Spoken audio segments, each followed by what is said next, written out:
Hey guys, got a huge show for you today. We've got Jimmy Dale in the house talking Lil Gangsters, first time ever at the Drag Illustrated World Series of Pro Mod. Stoked about that. And we're also going to check in with two of our World Series of Pro Mod drivers, Matt Deitsch and Steve King. JT, let's do this deal. Listen, I've never had any problem expressing my opinions, but what we're doing here is bigger than that. These are conversations that need to be had in an unfiltered way. Drag racing's all I've ever done. It's all I care to do.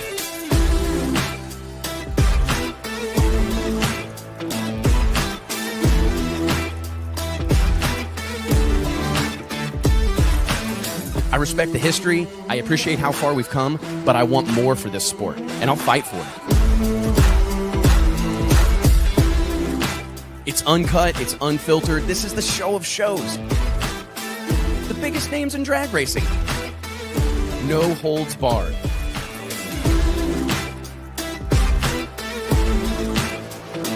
This is the great American motorsport, drag racing. Prove me wrong. I'll wait.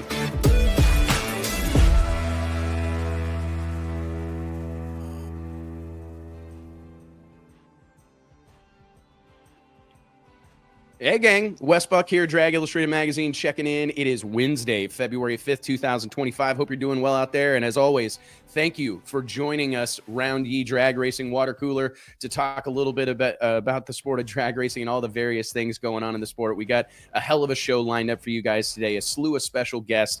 Jimmy Dale, Tom Gunner himself going to fill in for Mike Carpenter as our co-host. We're also going to be joined in about 45 minutes, I think right around there, by Steve King and Matt Deitsch, two of our stars of the Drag Illustrated Winter Series and, of course, the fast-approaching World Series of Pro Mod. But before we get too far along, I want to remind you guys that each and every episode of the Wes Buck Show is made possible by way of our friends at Applied Racing Technology, ART, brand new member of the family. Excited to have them involved with this movement as we try to continue and elevate the sport of drag racing. I've heard that a lot lately, and I think it speaks to our mission to elevate this sport, to take it to that proverbial next level. There's nobody better to talk to about that than Jimmy Dale and JT Hudson. What's up, boys? You doing well?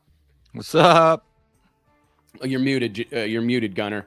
Solid start, Unmuted. big dog. Good start there. Well, Mike's going to have his job for another couple of weeks, I think. That's the same thing.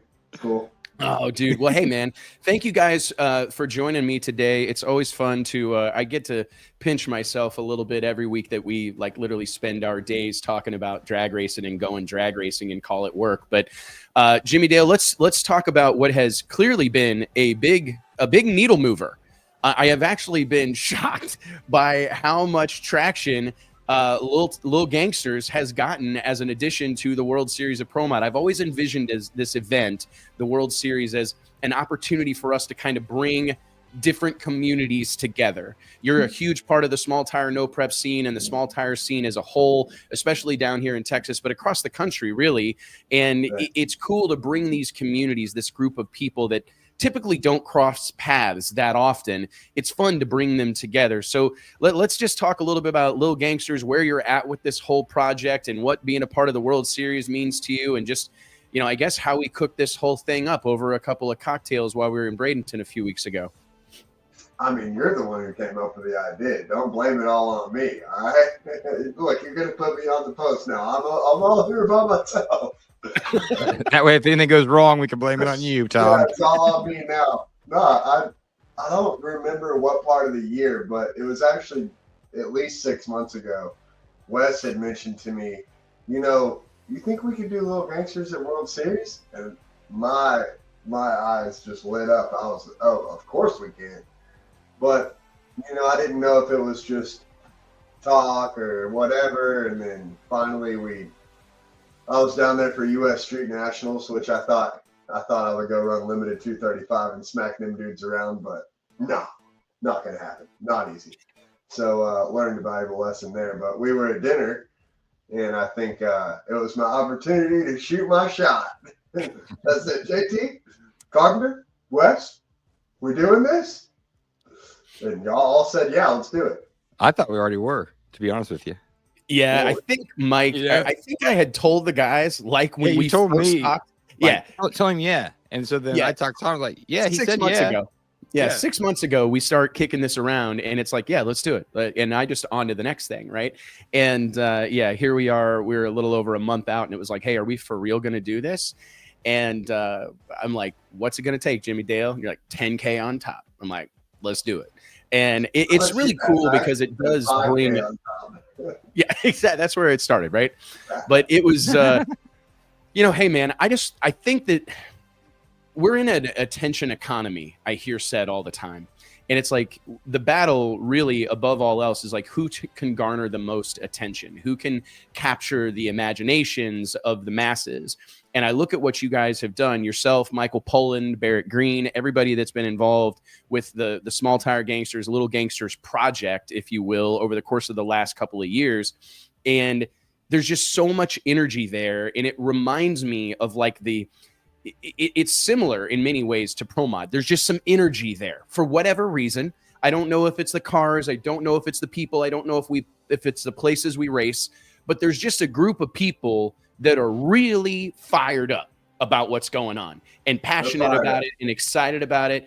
And it's anytime you can bring those groups together, I mean, the fire just burns hotter. And I start thinking about some of the lists and some of the people that you've told me are coming.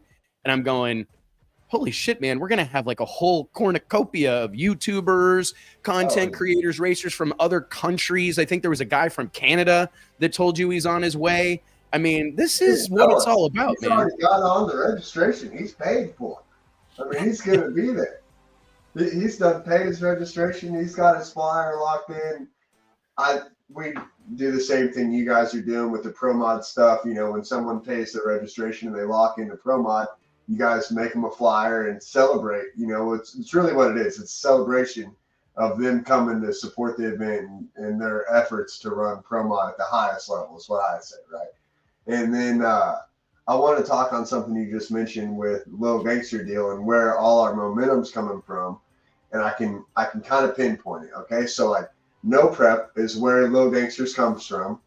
And I'll be the first to tell you, it's not easy to go 530 on a no prep. It's not. Now, obviously, you get on a sticky track, a radial prep track, anything like that, it starts to get easier and easier to go the number, right? But what we ran into with no prep was it ran down the same road that the radial racing went. Same exact road. Dude with the most money is going to win the most races. Dude with the most money can afford to test the most. Dude with the most money can show up every single weekend with a brand new set of $600 tires. Dude with the most money's got the best tuning, the best parts, so on and so on. Same exact thing we've Sounds like we need to start making more money. Yeah. Hey, we're doing it all wrong. So the same thing was happening that you've seen happen in radial. You've seen it happen in every aspect of racing, right?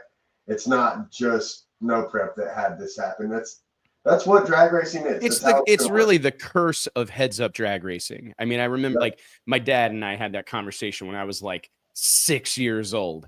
And it's like, hey, man, when you start running them things, pro tree heads up, money's a part of it. Who's got the most, who can test the most, who can race the most, who can buy the newest shit. Yep. I mean, it turns out you can just stuff your money into the car right next to you and it will go faster. Turns out, I don't know if anybody's tried that. Maybe we should see if Keith Haney will put $1 million in the passenger seat and it goes faster. Probably. He'll try it. He'll try it. Yeah. Hey, if there's any proven fact of putting cash in the car is going to make it go faster, Haney will be the first to try it. But yeah, so we ran down that same road that every other heads-up drag racing has ever ran down. And we knew that when you do these index races, even on a no prep, you run into the same issue, right? The issue is inevitably you pay enough money to where the big tire bracket racing stickered up bracket guys, nothing against them. You guys are badass. Y'all got your $1 million race. But those guys would show up and they would just run over everybody, right? And they would have throttle stops and all the tricks and the rigmarole, right? So, yeah, Lil Gangsta's going to be the biggest show there. Thanks, man.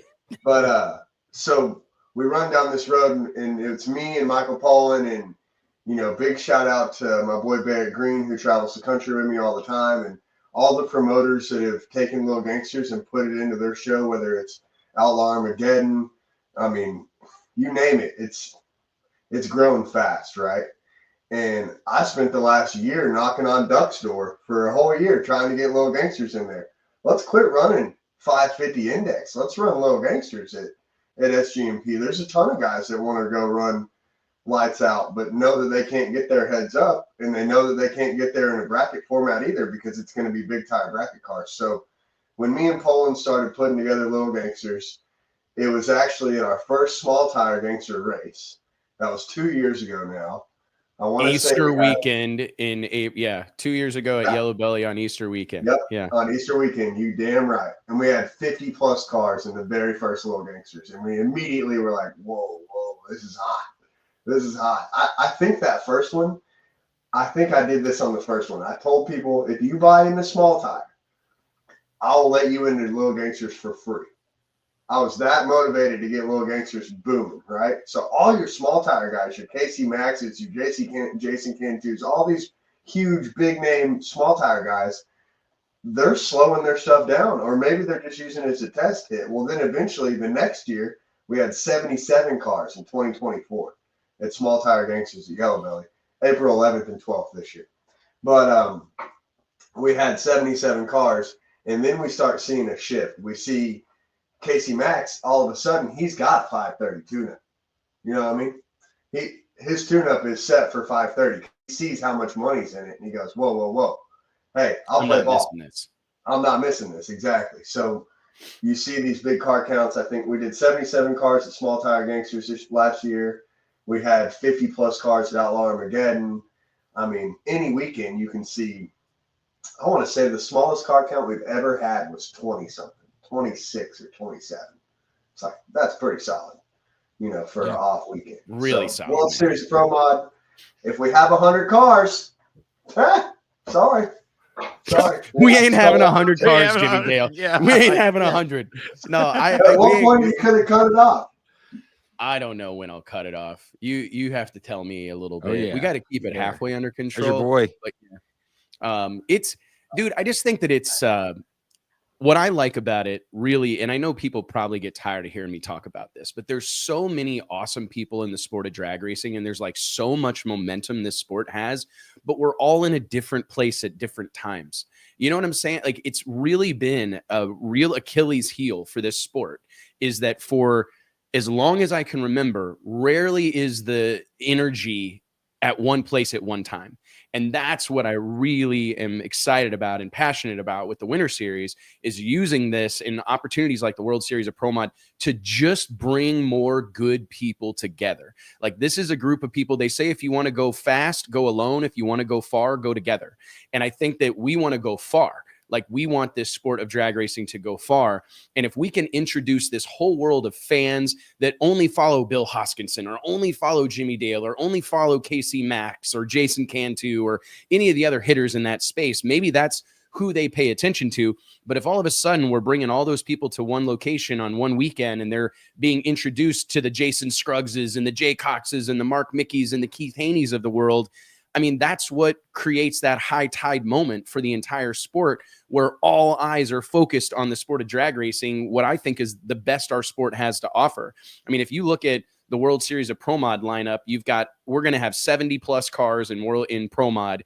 I think we're going to make history. I talked earlier in the week to Brett Kepner about car counts, and I've really tried to keep it under control to the best of our ability. But at the same time, there's a lot of great people that want to be involved with what we're doing, and I am having a hard time turning them away, you know, because there's some people that really believe in what's happening here. And I know that we've got strength in numbers, and I'm looking at World Series to be our first 70 plus car field.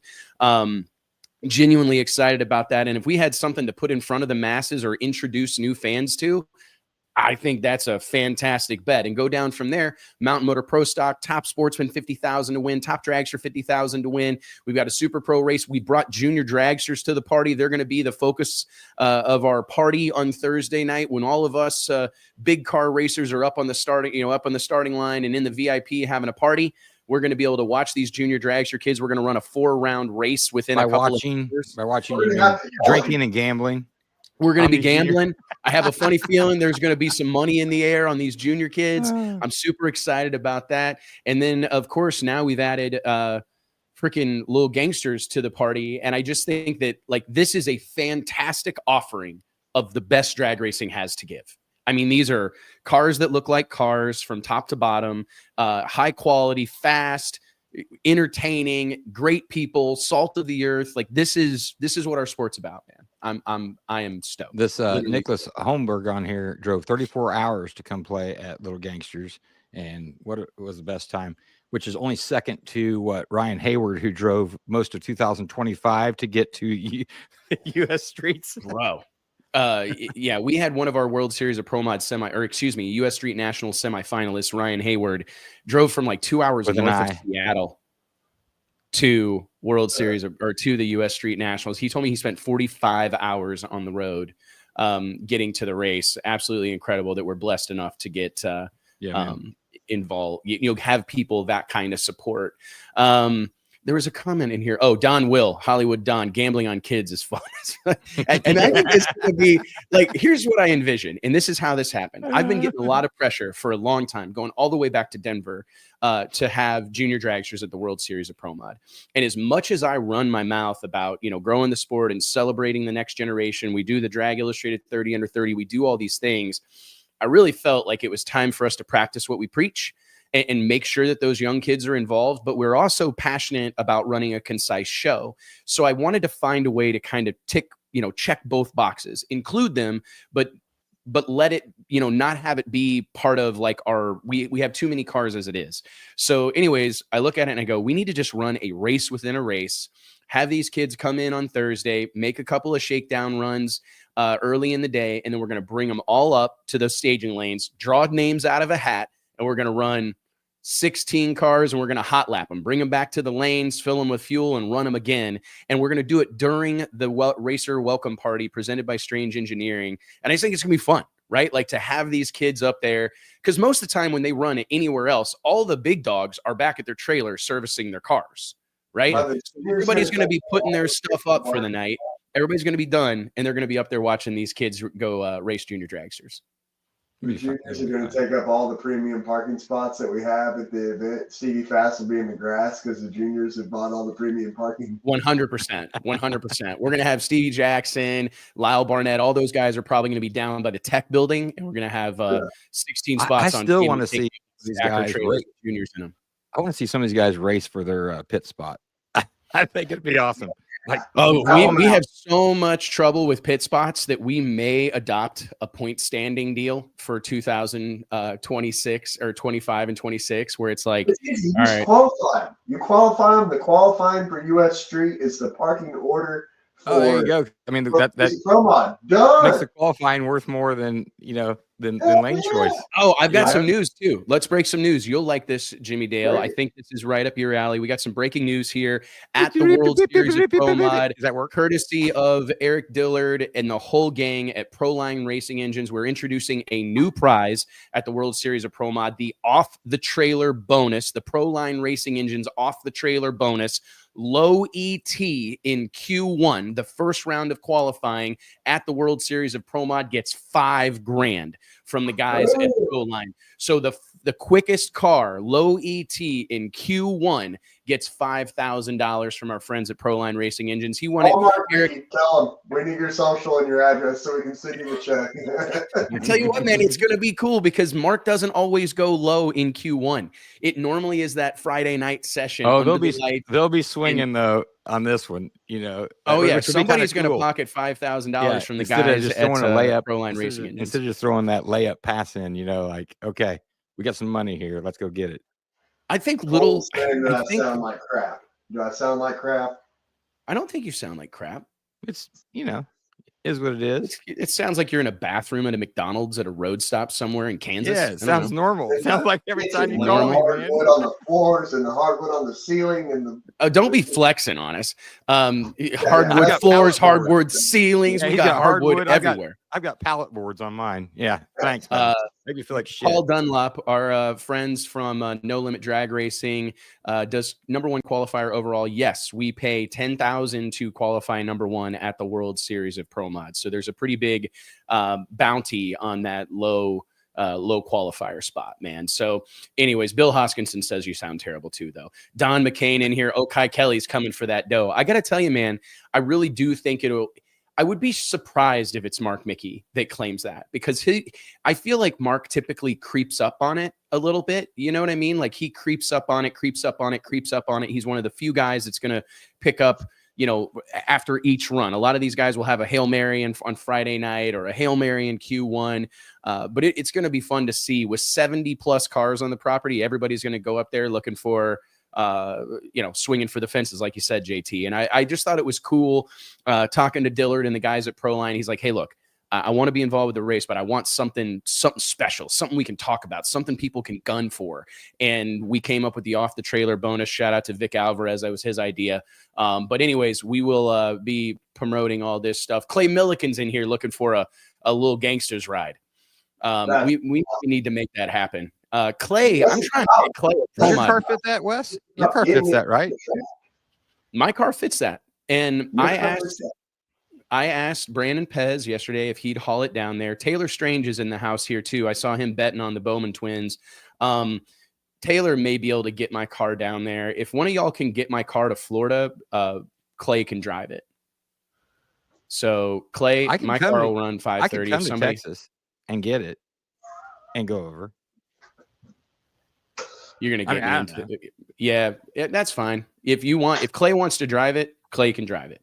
So call me that's Clay. your baby though, Gunner. So I ain't got time to jack with it. So you're gonna have to handle it. You never lie. That's if I need one more thing to worry about during Lil Gangsters right now. Now I get to crew your car with Clay Milliken driving it. No pressure. No pressure. Don't worry about me. Hey man, it'll make for a great YouTube video. I mean, I figure it'll make for a great YouTube video. Tommy Cunningham in here. JT said rent him a U-Haul and he's game. That's fact. I do need an easy button, but I'll tell you what, if Clay Milliken wants to drive it, I was pitching Jimmy on earlier this week, like getting Bill Hoskinson in it. But either one, I'm still what happened to me? How the hell we get it there? That's the main we talked about letting you drive it too, but I mean, just not trying to be. It would be better if one of those guys did. Yeah. Because I probably like to have you're going to be there anyway. Okay? You're going to be there anyway. When's the Super Bowl? Are you going to be there if your team's playing? Are you actually? The Super Bowl's this weekend. Yeah, it's this weekend. Oh, that's this weekend. See, that's how much I care about football. Hey, real quick, Jimmy Dale, we have about it after rimming with me. Like I'm sure I talked about it quite a bit. Yeah, you actually talk about it in your sleep. It's horrible. It is terrible. Jimmy Dale, there's some people in the comments that are asking for like just a run through of what Lil Gangsters is. So could you just give like a brief synopsis of like the kind of breakdown of the rules so that the people that are new to the scene understand what you're building? For sure. So Lil Gangsters is 530 cat, right? Don't call it a damn index race. Don't call it a damn bracket race. It's 530 cat. Okay, you can't go faster than 530. Now that we're past the biggest rule of them all, the other rule is 28s or 275s. You can have, if you have a 17-inch rim, I don't care if you got a full tub tire, if you got a 17-inch wheel, knock yourself out. That's really to cater to the Corvettes and stuff like that, those guys. Other than that, we got 400 tree, no electronics, no throttle stops, no delay boxes, must be a door car. Oh, man, you guys are putting me on the spot, and now I'm going to end up forgetting rules. So let's see if I have a list right here. But I think I just nailed them. 530. I think you nailed it, bro. Yeah. Yeah, we don't need that. Must be a door car, no delay box, no throttle stop, no wheelie bars. That's it.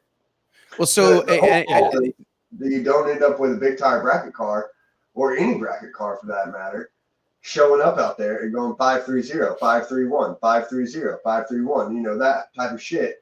And another thing that really helps us, now that people hate this rule, no time slips. No time. It's a no time event. There's no boards lit up. You ain't getting a time slip at the ticket shack. And now you say, okay, well, what if there's a dispute? If you lost your race, right? And you are hell bent that you won and that your opponent went too fast or whatever, right? Who's our race master for World Series promo? Gavin Carter. You're going to go find him, right? You're going to pay $100 bill because you're so damn sure, right? and he's going to pull open the run sheet, and he's going to tell you what you went. He's going to tell you what your opponent went, all right, for $100 bill. And he's going to explain to you why you lost. So if you, sorry. Now, I get a bunch of, this is what we get the most of with Lil Gangsters. Well, my draggy said, this. Well, my draggy said that. Well, you must have this. You must have that. Well, guess what, man? We're not racing draggies. We're racing timing system. It's been around for 100 years. We're racing the same timing system the World Series of Pro Mods on. You know what I mean? Well, yeah, Yeah. yeah. And I think the no time slip thing is so badass.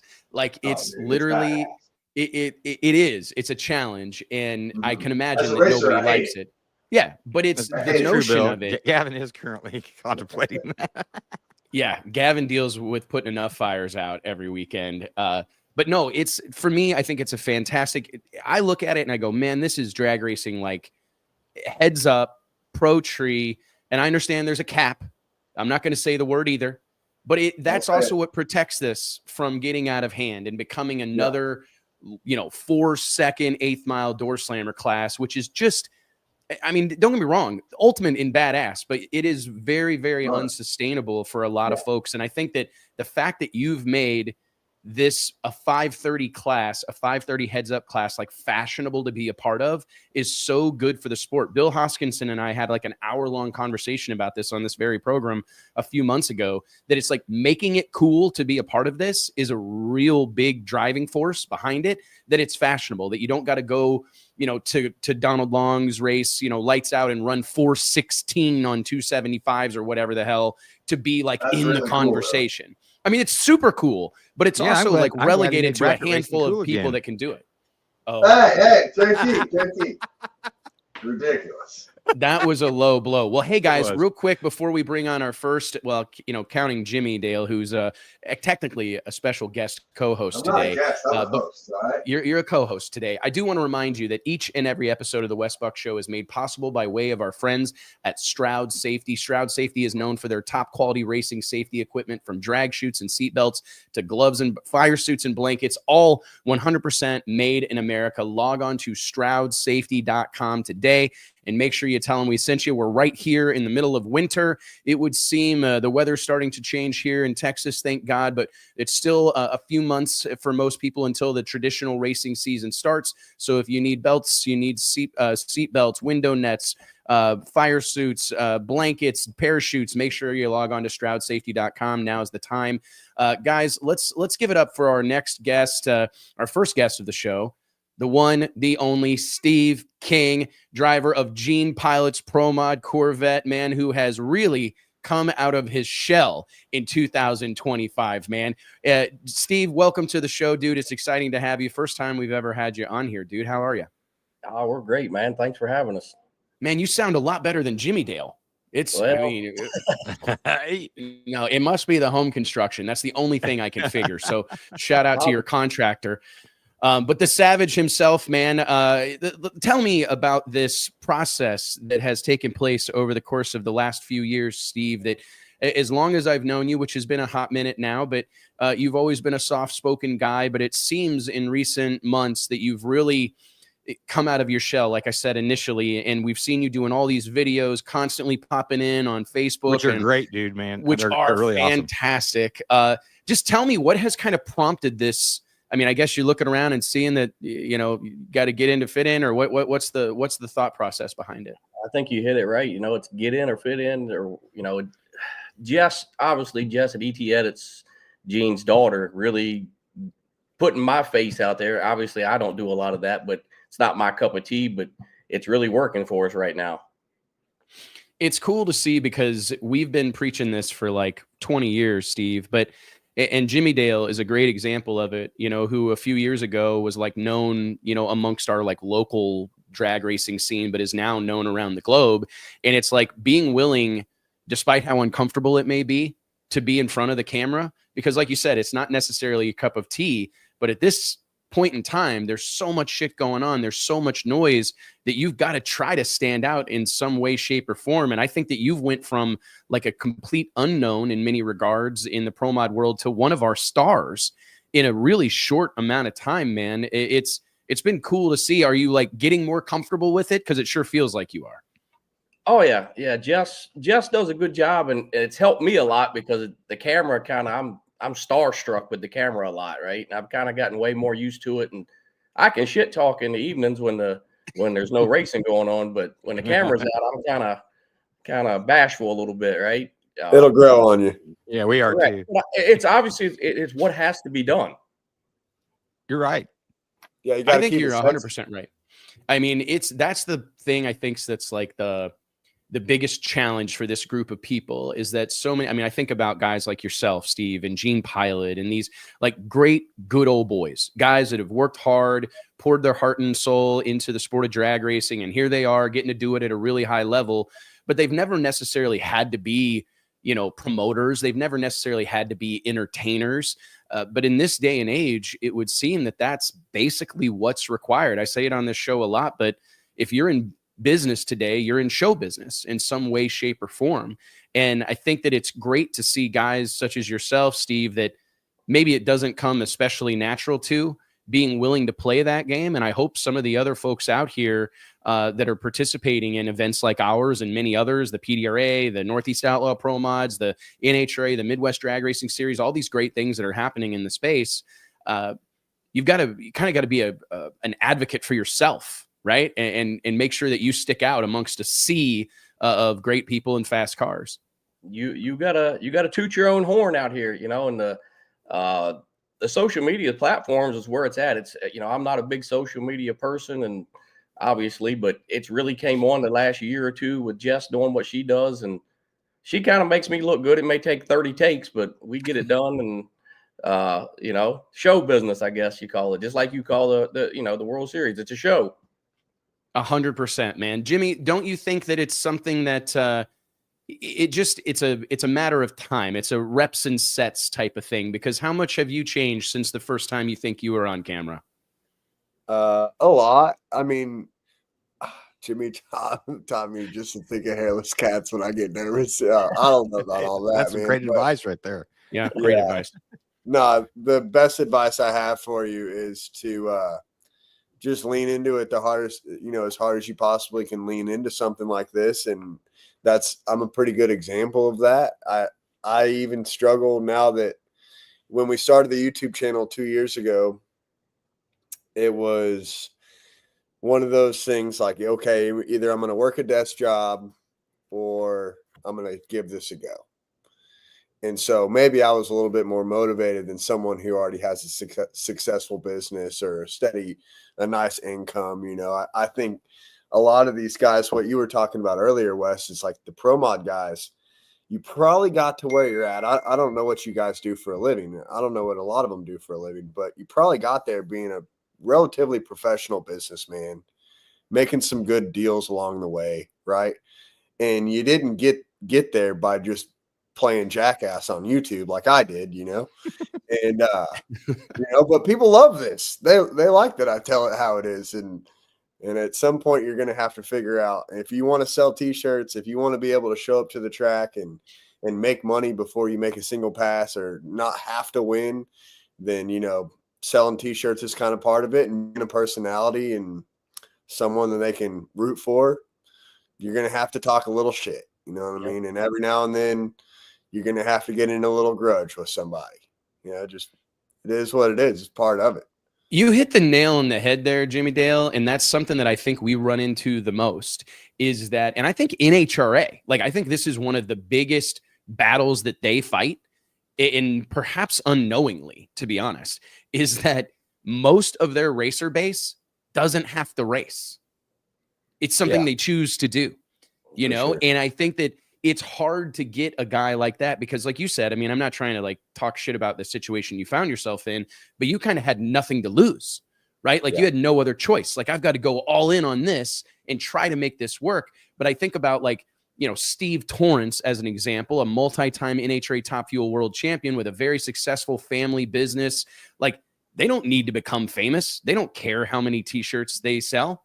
You know what I'm saying? And I think that that's why, like, Clay Milliken is a great example in the comments right here. Here's a guy who earns his living as a race car driver. So he is motivated differently than someone that's got a successful small business or medium-sized business or what have you, and it affords them their racing hobby, if you will. And I think that that's kind of the magic of what you're doing, Steve, is that you're like riding that line of knowing that to get where you want to go, or to ever have the sport of drag racing provide you any sort of income, or, you know, be a meaningful contributor to your life instead of a tax deduction or an expense, you're going to have to play this role. So I want you to, like, I'm more grateful for the Steve Kings of the world that are choosing to do this, that are choosing to lean in to what we're doing. Like, it means a lot to me, Steve, and I appreciate it because I know it's an uncomfortable thing, but we need more people doing what you're doing. Our next guest, Matt Deitsch, another guy, you know, that is really putting himself out there and trying to become, you know, and is quickly becoming a personality, like a star in the making. Like, you guys are doing the Lord's work, Steve, and I know it's a challenge, but I know you're going to give all the credit to Jess and the ET Edits and the whole crew, but your willingness means a lot to me, man. We do. I just try to be me, right? We get up and go to work every day. We race. We're very fortunate to have Gene Pilot on board to allow us to do what we're doing, because obviously, you know, these cars have gotten so damn expensive to run. But I think that's some of the deal when I'm on there. I'm not up to date with the YouTube stuff and all that, but I'm learning, right? I'm moving along. I can talk a little shit, but hey, Steve, you're great at talking shit, but how the heck do I find your social media? I'm on Facebook right now trying to find it. And it should be under my name or Pilot Racing. Try Pilot Racing. Yeah, try Pilot Racing. Look at this. Look, my eye was twitching. Now it's just stuck up here. So You better be careful. careful. Stupid things that happen on camera, right? JT's been having some. You better be careful. Do we need to call the hospital? I'm good. Okay, I'll call 911 live on the air. He I was will do it bragging right about now. how he had a stroke, and we're at the bar, and I'm like, "What?" He's like, "Yeah, I had a stroke." Well, you know, Mini stroke. mini stroke. You get over them pretty quick. I hate What do to- you mean, you had a fart? You I'm had going to a get fart? off here and Oh, pray it's for a you. stroke. Is what we should do. Is just all have a group prayer session for JT. Yeah. Steve, what do you make of Pro Mod Racing in 2025, man? You've been a part of this scene for a long time. I remember seeing you race up in the Northeast and on the East Coast 20 years ago when we were just getting started with Drag Illustrated, and to see how far this deal has come. I think that that's part of what's allowing the Winter Series to shine like it is how good the racing has gotten.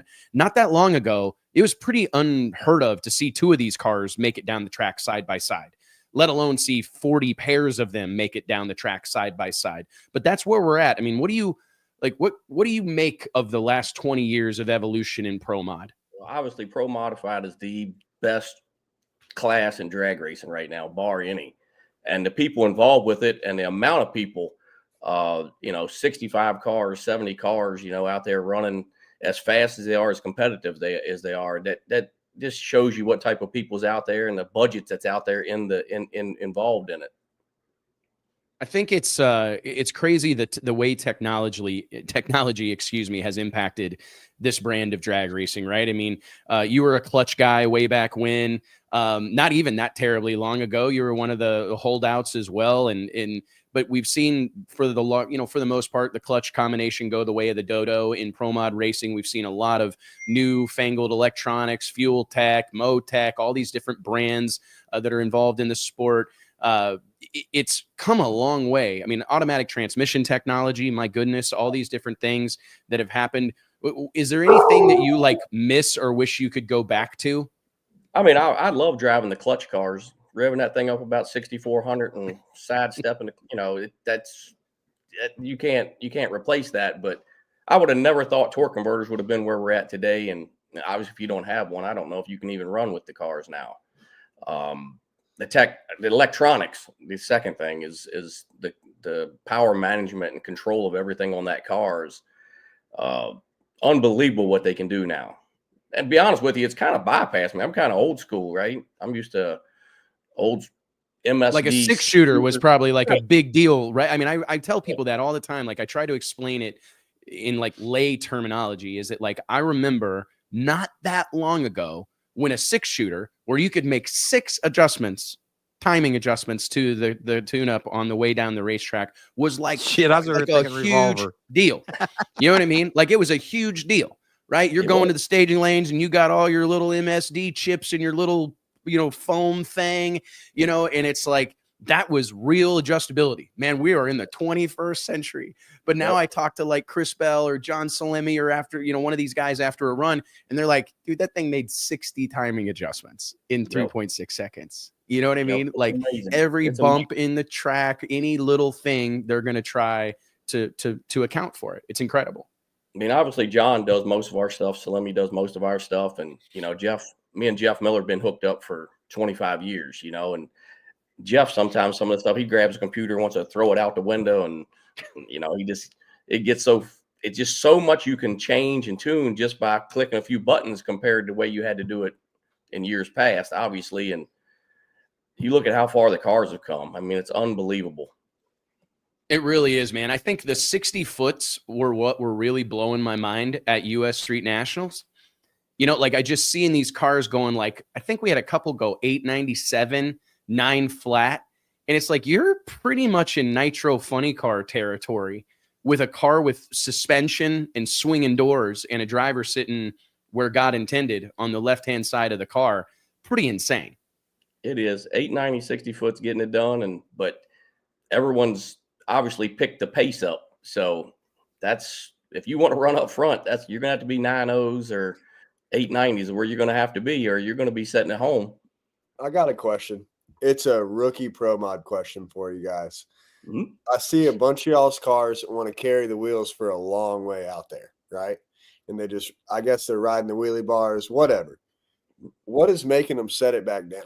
I'll set it down with timing, or is that the shift? What's making the car come back down? Runs out of power. Yeah, that's crazy to think that y'all are running out of power. But yeah, just the power, the momentum and the car speed and just power, it's not carrying. It can't carry the momentum anymore, so it's going to set it down. I mean, it's crazy the way we've seen it. Every tool is different. Because it does seem like that run that Jason Scruggs made on Thursday night, or was it Thursday night? I think it was Thursday night at World Series. Went 357 with a 9, just burying the wheelie bars till like 330. And I'm going, that is as nasty looking of a run. And the Savage Corvette does it pretty much every time you drop the bomb on it, Steve. You run that thing aggressive. You guys run that thing aggressively. But I personally love it because it felt like drag racing was going to, especially as the radial stuff went, started to accelerate and become the hot thing. I was getting real put off by these cars driving the front end of the ground and driving the quarter panels up in the sky. And I'm going, dude, we're not circle track racing. These aren't late model stock cars. We can't do this shit. We got to be hanging the front end in the air. And I'm kind of glad, too, right? Yeah, man. I'm glad dragging the rockers and hanging them skinnies is back.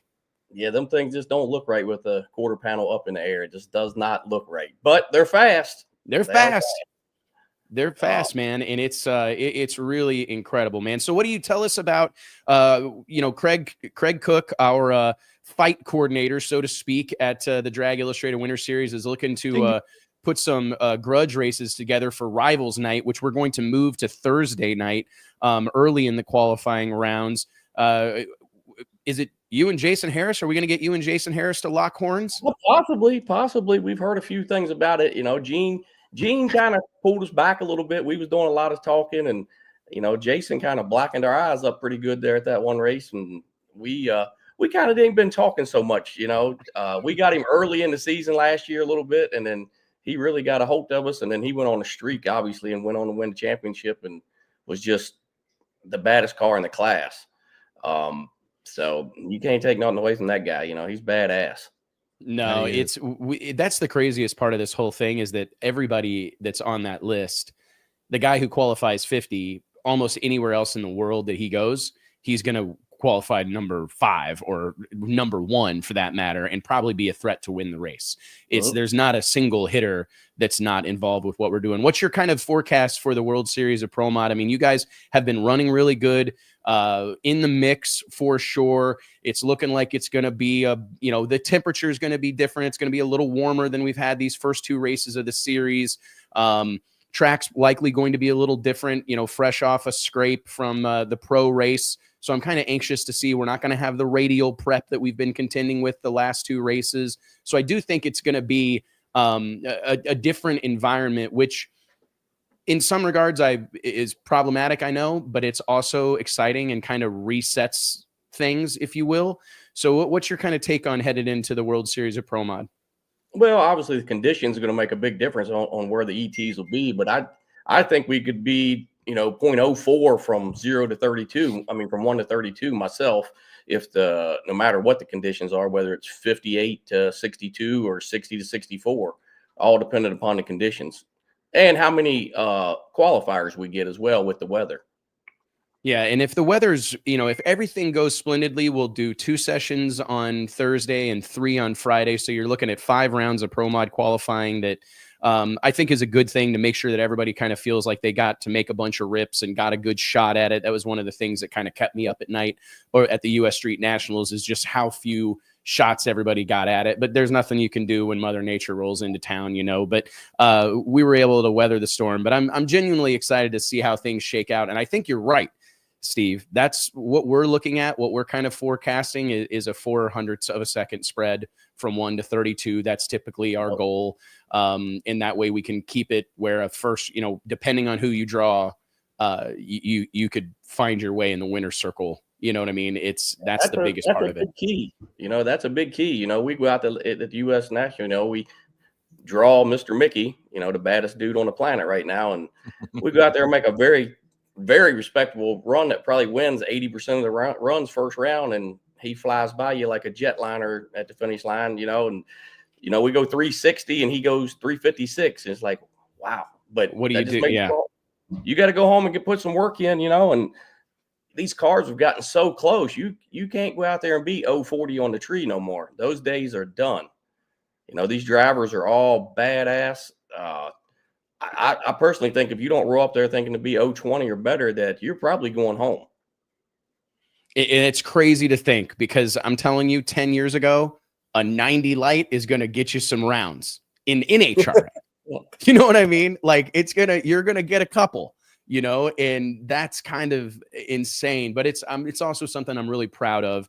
And thanks to guys like you, Steve, Gene, and a slew of others, you know, almost 70 people that have followed this deal and supported us. It means the world to us. Steve, we look forward to seeing you in a few short weeks. Thanks for spending a little bit of time with us this afternoon. And I guess we'll see you in Bradenton. We will be there. We're going to try to qualify one more time. We need some rounds. Mr. Pilot, he's not there just to qualify. I promise you. He's there to win, brother. Well, hey, man, we appreciate you a bunch, buddy. We'll talk soon. Hey, thanks, guys. Thank you, Steve. Have a good one. All right, guys. Hey, real quick, I am going to pay some bills and remind everybody that each and every episode of the Wes Buck Show is made possible by way of our friends at Redline Synthetic Oils. Redline has a reputation with racers and hardcore enthusiasts for creating products that protect and perform better than any on the market, and they've been doing it since 1979. Whether it's your race car, your tow rig, your motorcycle, or your lawnmower, when you think about lubricants, you need to think about Redline. For more information, log on to redlineoil.com, the official oil of the Drag Illustrated Winter Series, and of course the Wes Buck Show. Guys, we've got a special guest in the green room right now. I'm excited to talk to him. But Jimmy Dale, keep up with any questions you've got. We're about to bring someone that's going to be near and dear your heart onto the show. I'm not sure that you're familiar with this young man. I know, I'm going to have to go have beers with this guy. Oh, there might not be a cooler dude in the Pro Mod pits today than the one, the only Matt Deitsch. Let's give it up, guys. Round of applause for our lone. What's up, buddy? Welcome to the show, Matt. It's the first time we've ever had you on here, and I just want to give you a huge shout out for being one of our handful of nitrous racers that are still flying the flag for big inch nitrous motors. And really doing a hell of a job. You've qualified at the first 2 events of the Drag Illustrated Winter Series, which I think is an accomplishment you can hang your hat on. I know that you're a competitive enough young man that you're looking for more than that. You want to go rounds, you want to win the race. But at the same time, I'm just curious, what's it mean, to you to be one of the few, somewhat, I don't know if this is politically incorrect in 2025, but it's something of a last of the Mohicans moment, where it seems like Jimmy Dale and I were having this conversation at the U.S. Street Nationals. Like, what do we have to do? But a big part of it is just guys like you that are still waving that flag. I mean, I don't give up too easily, buddy. And we're getting, it's really hard to run the nitrous combination right now, but I mean, the momentum that we got going and all the guys in our corner that we got, I mean, I'm really excited to just really kick some serious butt. And when you got, the deal, when you got good people around you, good things happen. And that's a fact. I mean, I'll be honest with you. I'd even have a lot of ex-nitrous or current nitrous guys even come up to me after a lot of the runs from last race and this race, like Travis Harvey, Jay Cox, come up to me, shake my hand, like, really good job, Matty, really impressive. I'm like, for those guys to do that is like huge for me. So like, like you, back to what you said about lightning in a bottle. I mean, it's like a dream come true for me, really. You're gonna have to start. You're gonna start get better about complaining about the rules, though. If you're gonna be a nitrous driver, right? I mean, what am I gonna I didn't even know say, that you were in a nitrous car because you don't complain about the rules enough. Yeah, the other guys. Yeah, he's got to take one turbo off, and he's got to. Yeah, there you go. Now you're sounding like a nitrous driver. I mean, what are we gonna do? Put more weight on everybody? I mean, we just gotta as a. That's a great idea. Yeah, that's a great idea. Another nitrous guy. Now that you mention it. Yeah. Now that you mention it, I mean, and it's I hope people know that, like, we have really tried hard, because it seems like the path of least resistance is to split the cars up. But then I don't get to see Matty Deitsch line up against Steve King. Like, that's the magic of this, is bringing all these big personalities. You're bringing all these guys together, one place, one time. And if you start separating them off into different classes, like, I can make a case. I saw, some conversation on social media earlier this week about putting together like a nitrous only pro mod race, and I'd be all for it. But at the same time, the magic really comes from having all these people with different looking cars and different combinations. Like, it gives people something to latch onto. I mean, that's why the club, the Northeast Outlaw Club, was still, doing okay, because that's what people want to see. They want to see everything together. They want to see everybody run each other. Got to have your stars in the same class, man. You do. Yep. I agree, man. And I'm glad that you guys are willing to. We got a question here from Brian McHattie, and he's asking about like cubic inches. So your car, now we're up in the near 1,000 cubic inch range for the nitrous engines, correct? What near, you guys? Yeah. I would say near, yeah. That's about right. Yeah, that's about right. Says Matty D. Near. I mean, we could always use some more systems, but we gotta try how to figure out how to turn them on without blowing crap up. How much has Johnny Placino, for those that don't know, I feel like you made some news, and we should actually do a story on this. JT, make sure that we tell the edit team that we need to be talking about this more. Johnny Placino, multi-time champion, PDRA competitor, primarily in Mountain Motor Pro Stock. We kind of all were introduced to him by way of his father, John Placino, who's an icon in Mountain Motor Pro Stock racing. But Johnny started making waves in Pro 632 in the PDRA, won a world championship with a naturally aspirated combination of 632 and a 5-speed Liberty, ran really well with what was kind of like a junior Mountain Motor Pro Stock car. But we saw him standing behind Matty Deitch's hot rod, along with your squad, providing some tuning input. How has Johnny impacted your program and bringing some of that pro stock thinking and pro stock tuning to the table for your nitrous combination? Well, let me tell you something.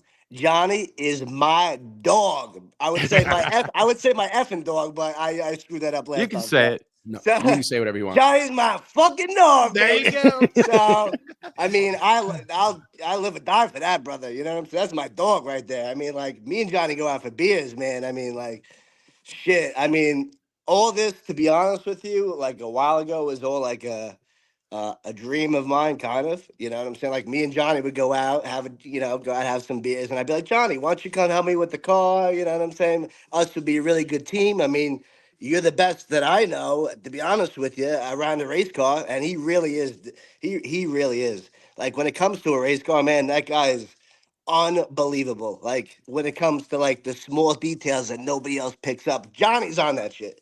So I mean, I think that is kind of like the thing that's happening is that we talked with Steve King a moment ago about the technology that's come into the cars in recent years, but now I see like more attention going to suspension, car setup, getting it to 60 foot, getting it to, survive gear changes. And I mean, that's the thing that I think Johnny Placino is, at least in the Mountain Motor Pro Stock pits, and he picks brilliant up on with gear everything ratios. so quick. He's like when he's got a goal, he's like, I'm gonna figure it out, and that's it. He's on it. You know what I'm saying? Hey, Maddie, for guys who don't understand, right? You said earlier you could always use more systems, right?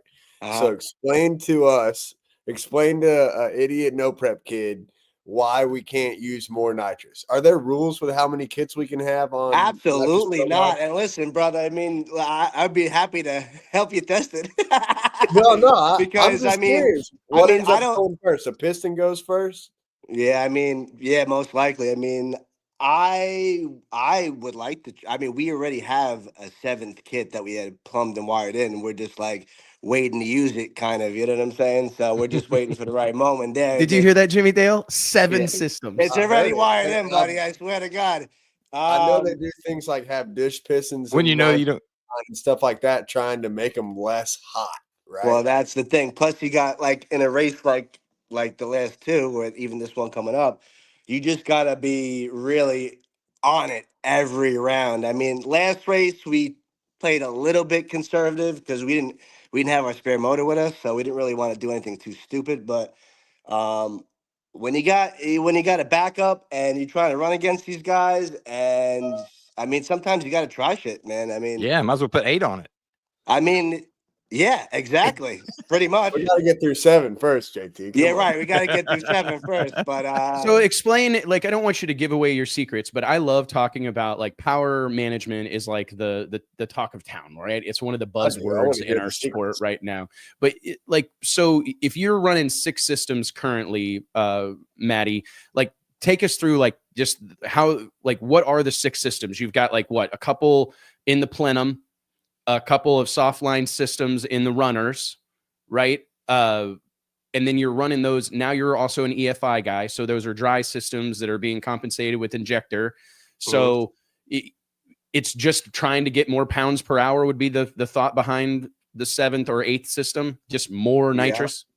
Yeah, exactly. But I mean, there is a point where I feel like, if you spray too much nitrous, it's just wasting it. It's not even doing anything. So you got to really enough injector for 7 kits. Yep. I hear a bunch of 484 guys run out of injector before they run out of nitrous. Yeah. So I mean, we got some more testing to do, but that's the plan to figure it out. You got to be a damn chemist to run this shit.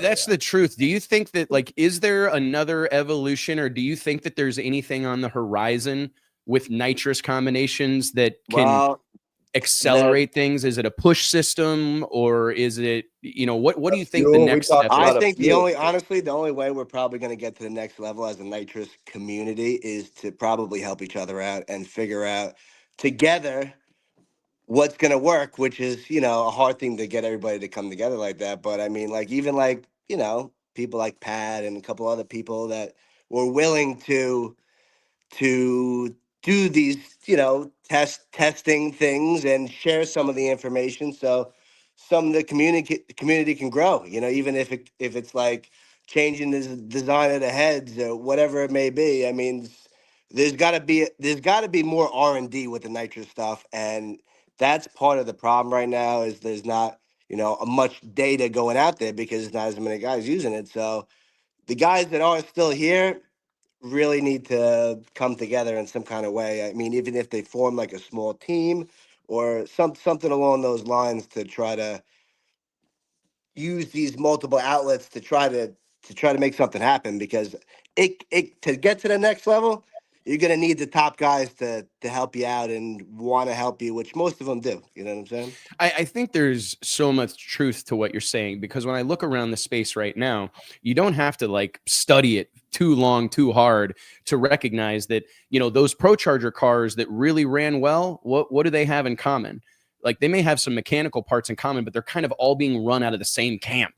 Right. Yeah, So there's they a got lot of so much information data, being man. shared, you Oh, know, all yeah. the pro line guys working together. I mean, you can see it in NHRA Pro Stock with like all the KB Titan cars, all the Elite Motorsports cars. They're able to accelerate quicker because they learn so much faster than anybody else. I think the same type of thing is happening with Mark Mickey, Jay Cox, Sean Ellington, and this new twin turbo Hemi combo that's kind of making a comeback right now. Clearly still not the easiest combination to race, but they've gained a lot by working together as a team. And I think you make a great point, like strength in numbers. We need more nitrous guys coming out here fighting the good fight. And like you said, working together as something of a unit or a camp to try to push this thing to the next level, because I know that we're kind of staring down the barrel of, you know, what do we have to do to keep nitrous a part of Pro Modified? And I know that it will like rip me apart. I mean, Jimmy says it all the time. There's no sexier way to go drag racing than with a nitrous car.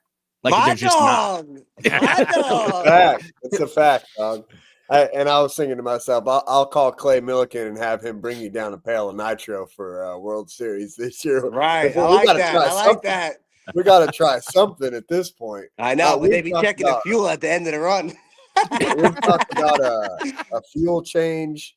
Like you hear about oxygenated, you know, Q16. No, you're right. That's you another guys thing. are running.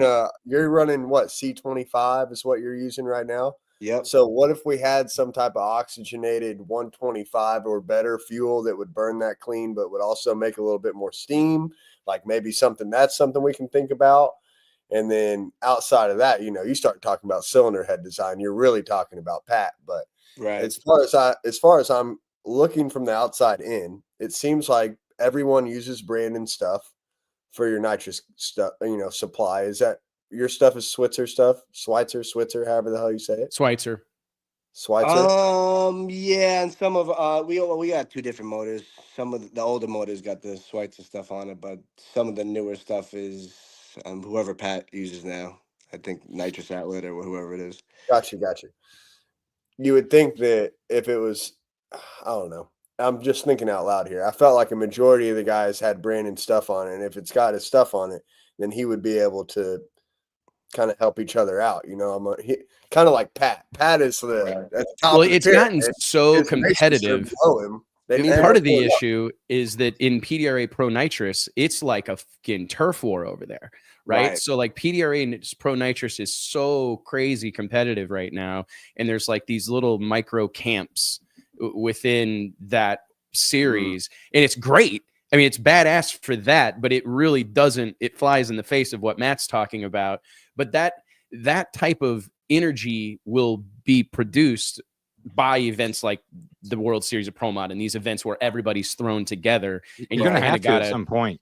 I mean, at some point, we're going to have to do that. Bob Galitti is in the comments saying Nitrous Alliance. And there's something to be said for that, because it's going to just take more guys making more runs, learning more quicker, that can be spread around to the group. Like you said, and even if that's crazy stuff or trying new cylinder head designs, I just know that I think it's important, and it's why we have, we put a lot of weight on these other combinations. They're heavier at our events than anywhere else they go. And we take a lot of shit for it. It's like, I mean, the answer is like, oh, put more weight. But like, I mean, at what point is it dangerous for them? You know what I'm saying?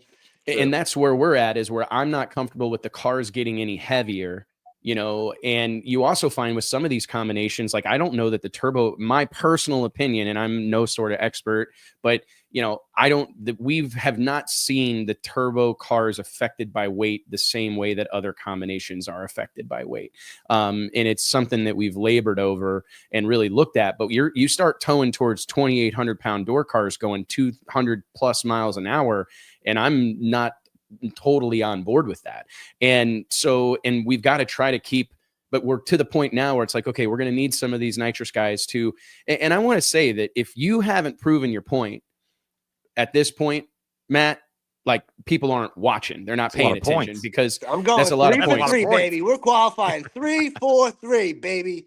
And I'd take that to the bank, ladies and gentlemen. I would Wow. never count Matt D out. And I think between yourself, Andrew Hendricks, who also qualified at the U.S. Street Nationals in a really challenging situation with 3 runs, 3 sessions to get in, massively impressive. And I wouldn't be surprised to see that be the case yet again at the World Series of Pro Mod. I mean, we're going to have a handful of more nitrous cars in the mix. I expect to see Keith Haney step up.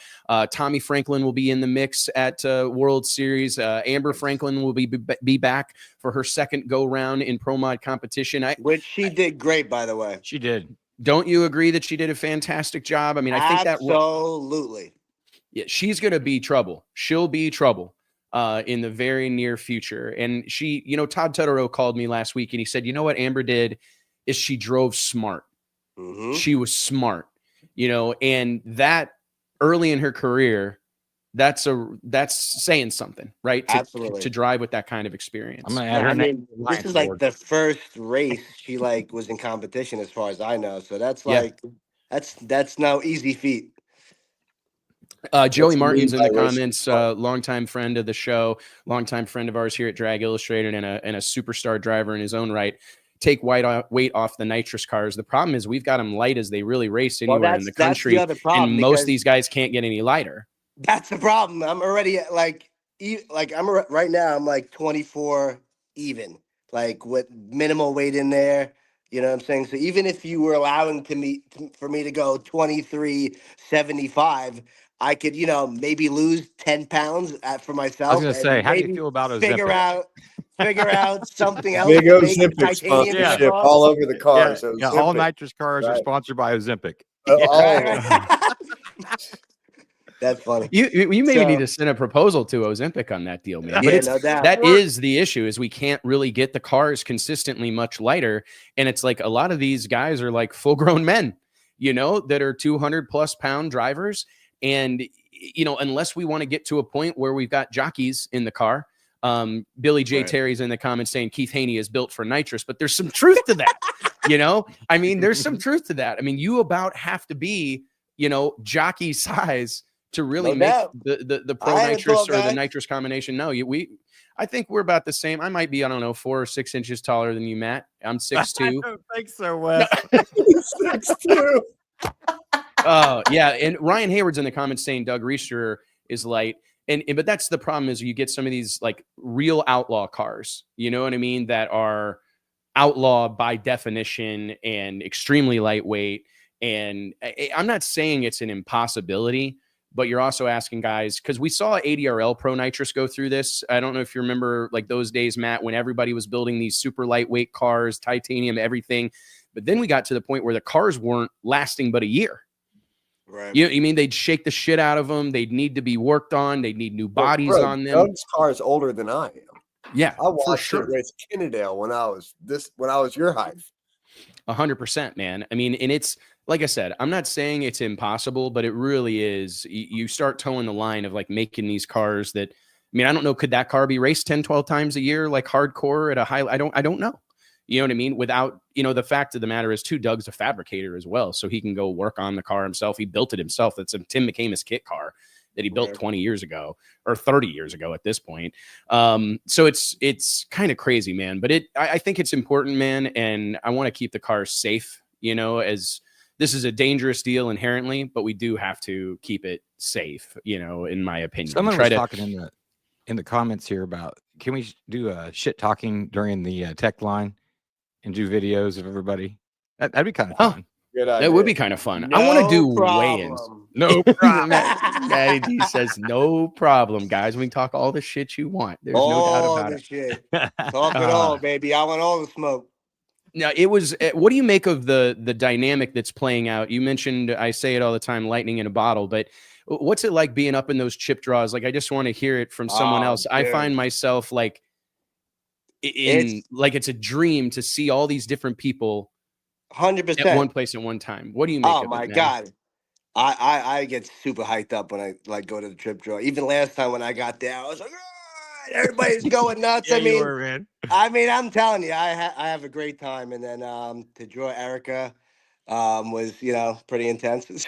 So, but it's all right, man. I mean, I'll tell you, man, I got to the end of the track and she was like, damn, 001, you trying to murder me, man. I'm like, to get to see her reaction at the end of the track after, I mean, it's like stuff you don't forget. So, I mean, it's really cool. Making 001, memories, you're a man. bad man. Making memories. I mean, Bad. like, just like even be able to like go, go and hang out with Scotty Cannon in his pit and just shoot the shit. I mean, like it's like you said, it's lightning in a bottle. I mean, you can't replicate it anywhere else, as far as I know. No, I Scott Palmer agree, probably man. does have some lightning in a bottle in his pit. No doubt. Yeah. No doubt. Be there, no doubt. Be there, no doubt. Scott's got some lightning in his pits. It might be white lightning, as George Jones would say. I'm a big George Jones guy, from way back. But no, dude, it's crazy, and I just want you to know that we appreciate it, man. You've really emerged. I remember you went.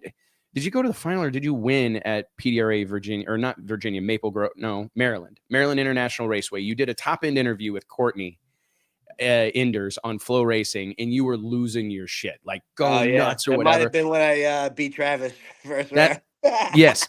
And I'm like, this guy's a superstar. Like, Yeah, we he need did. him on camera That's more. what he said. And it's absolutely fantastic, man. And I'm really proud of so many of you that are coming out of your shell and putting yourselves out there and owning it.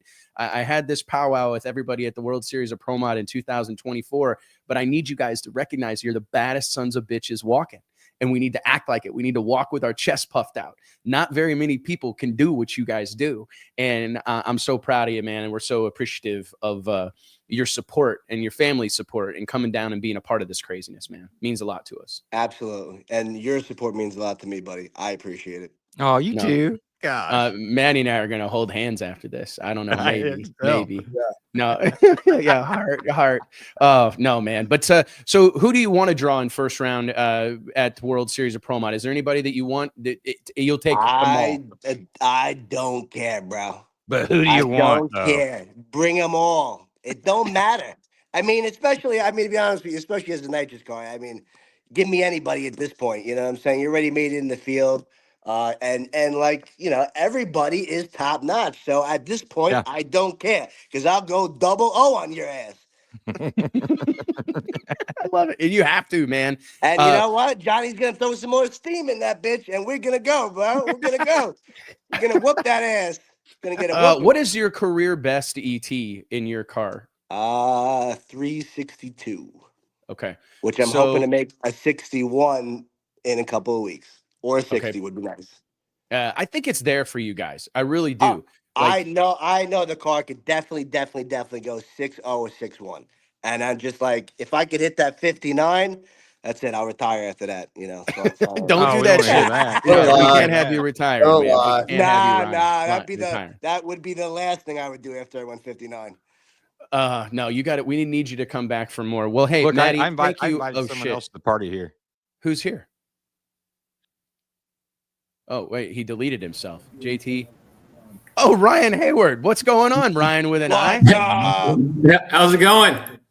Good, man. A surprise guest. Ladies and gentlemen, let's give it up for what I think was one of the big showings at the U.S. Street Nationals, going to the semifinals at your first time out in Pro Mod competition. Brand new car from our buddies at RJ and Quartermax. Ricky Jones Jr. down there serving as crew chief alongside Brandon Stroud from Proline. Welcome to the show, Ryan. I didn't know you were coming. Yeah, thank you guys. JT invited me on this thing, so I was like, may as well crash it. I've been commenting on there, like I know what I'm talking about. Oh, So, now It's a party now, baby. it's a oh party shit! now. There you go. What did Look, we just where's talked to? JT? Where did JT go? Yeah, where'd the party go? I just moved off the screen. I thought it looked better, No, this is fine. You can't do that. You can't invite someone in and then just bail. That's like it's like a party foul, JT. Come on now. Oh, a real party, I'd never do that. I have to stay to no. the very end. Last man JT up. is the Yep. last one out always. Ryan, what did you make of your initial involvement in the DI Winter Series, man? We were super excited to have you. You and I have been going back and forth via text and phone call for months. It finally happens. What do you think of it? Oh, it was beyond believable. I mean, it went great. I don't know. It just the writing's on the wall of how it went. Seventh pass on the car in the semifinals, or sixth pass? Sixth pass. 6th or 7th. Yeah, 6th or 7th pass ever. Brand Yes. new, freshly rebuilt car, and make my final run. Click off a bunch of killer runs. I mean, I can't imagine you've got much more momentum. I mean, you couldn't have much more momentum. I mean, than you do currently headed into the World Series of Pro Mod. No, we're full steam ahead. There's a rule change that favors the new Pro Charger guy here. We're looking forward to that. My handlers are telling me we're going to come out and knock down the scoreboards and see what happens. Maybe start a little stir there. Oh, I see a grudge race developing right here on the show. Quite possibly. No grudge racing here, but I don't turn down anything. So I like it, man. I like it. No, it's one of the coolest things, and you're honestly in this boat as well, Matt, is that I appreciate the travel. Ryan, you and your wife made a 40-hour plus drive across the country, went from north of Seattle to all the way to Arizona, picked up a motor or something, and then went across the country out to the official turnkey solution of the Drag Illustrated Winter Series, of course, Justin Elk's Modern Racing in Mooresville, North Carolina, picked up the car and then headed south to Bradenton, where you were met with rain and cold. But you never really wavered in the face of any of that, and I really appreciate it, man. I think a lot of people would have turned around and headed home at some point during that, but y'all opted not to. No, nobody at the caliber we do it or in drag racing is going to say no at all, Wes. There's nobody saying no. Good.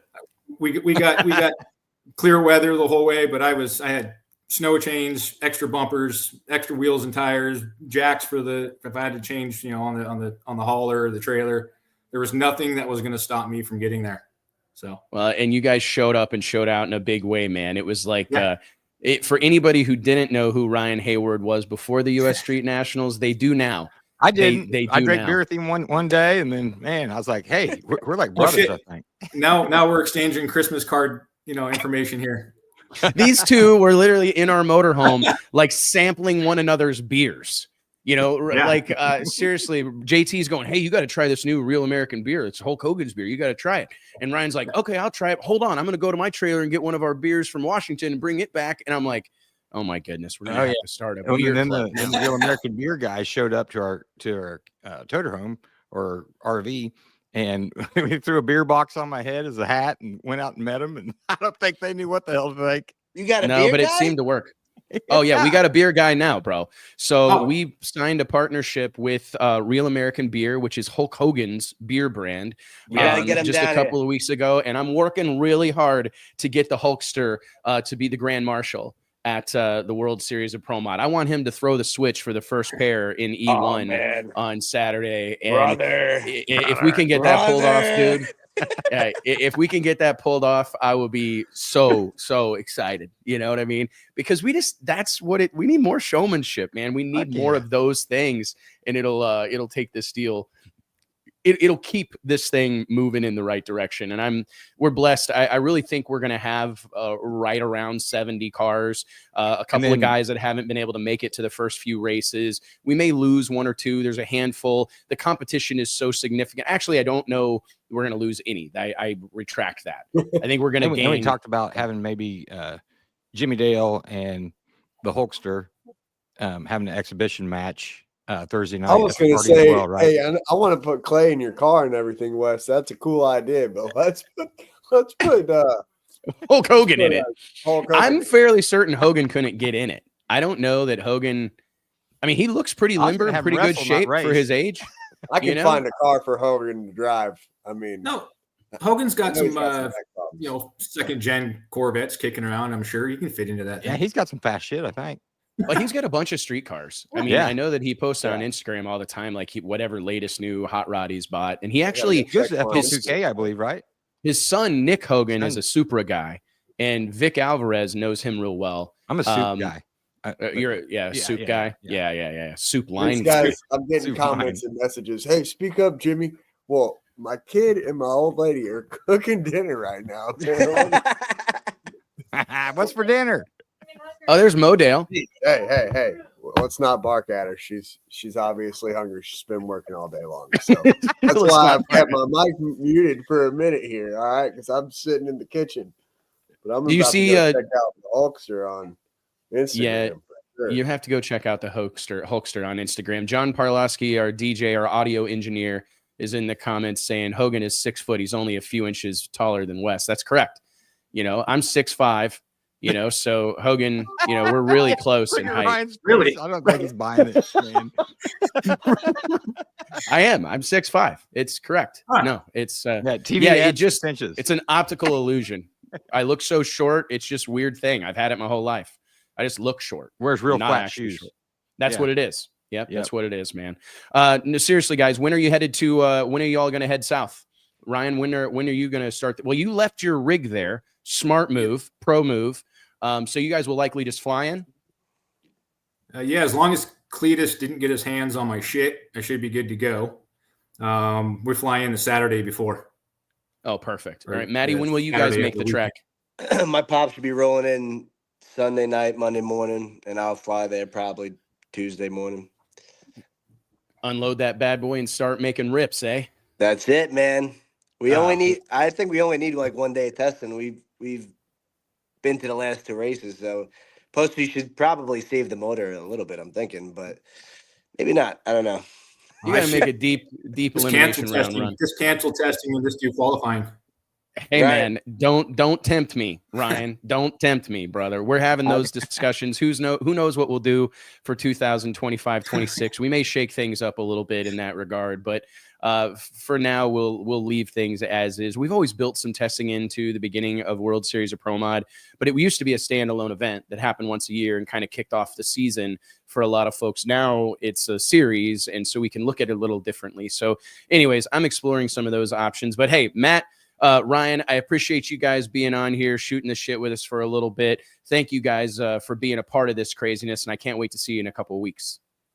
You got it, brother. Cool. Thank you so much. Appreciate you all. Looking forward to Thanks, seeing the Ryan. small Get tire stuff. it, baby. Oh, you'll have fun, man. Ryan's a small tire guy from way back, Jimmy Dale. I didn't know that.